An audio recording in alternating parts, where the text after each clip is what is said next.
Di awal pandemi, pemerintah menerapkan prinsip memprioritaskan kesehatan dan keselamatan dalam penyelenggaraan pendidikan dengan mempertimbangkan tumbuh kembang anak dan hak anak selama pandemi. Kebijakan pembelajaran tatap muka terbatas secara bertahap mulai dilakukan untuk kembali meningkatkan kualitas belajar agar maksimal dan lebih terukur hasilnya. Penerapan pembelajaran jarak jauh selama lebih dari 1 tahun menimbulkan berbagai dampak negatif. Untuk mengatasi learning loss, pemerintah membuat surat keputusan bersama 4 menteri yang membolehkan peserta didik kembali ke sekolah dengan pertemuan tatap muka terbatas. Tentu saja dengan protokol kesehatan.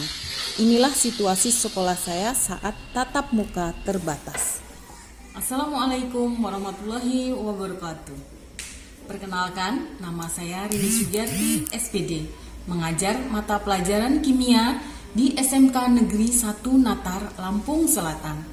Saya akan menceritakan pengalaman saya mengajar di masa COVID-19 tatap muka terbatas.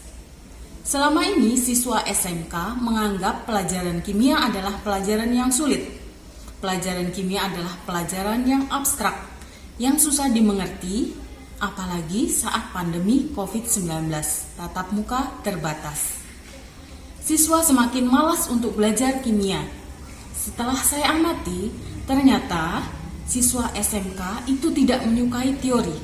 Mereka lebih suka langsung action, langsung praktek. Teori mengikuti. Akhirnya saya berpikir, bagaimana caranya agar di masa pandemi COVID-19 tatap muka terbatas, siswa tetap praktikum agar tidak terjadi learning loss.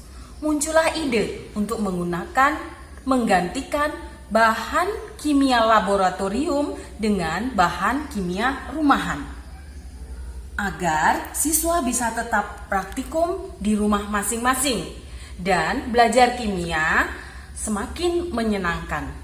Adapun bahan kimia rumahan yang saya gunakan untuk praktikum adalah cangkang telur, gula putih atau gula pasir, fiksal, spiritus, air aki, asam cuka, Baiklin atau pemutih pakaian, soda kue, betadin, ini adalah PK atau bahasa kimianya KMNO4 untuk obat gatal, kemudian permen Jeskol, kemudian balon, kemudian pembungkus rokok atau aluminium foil. Kemudian ini adalah karbit. Pelaksanaan pembelajaran yang saya lakukan menggunakan Google Classroom, YouTube, TikTok, dan WhatsApp Group. Mengapa saya menggunakan aplikasi tersebut? Karena aplikasi tersebut sangat mudah, kemudian disukai oleh siswa SMK. Caranya yaitu, langkah pertama saya membuat modul prosedur praktikum yang sangat mudah dan sederhana, kemudian siswa mempelajarinya. Nah, ini adalah kelas saya di Google Classroom. Setelah siswa membaca modul dan prosedur praktikum, maka kami diskusi di WhatsApp Group.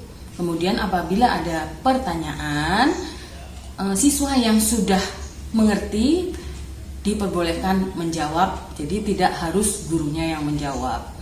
Kemudian langkah selanjutnya, siswa praktikum dengan bahan rumahan di rumah masing-masing.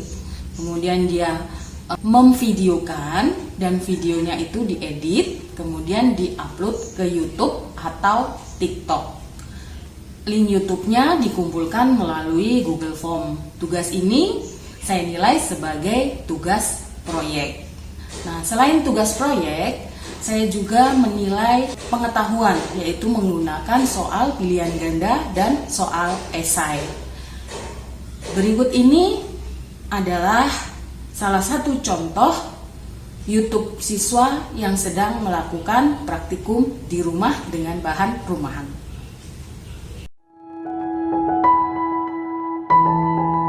Kemudian kita campurkan kedua larutan tersebut.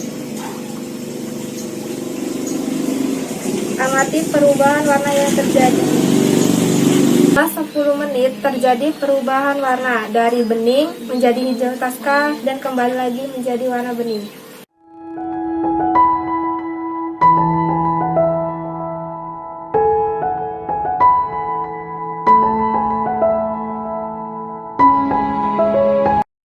Berikut ini adalah testimoni beberapa siswa mengenai pembelajaran jarak jauh praktikum di rumah dengan menggunakan bahan rumahan.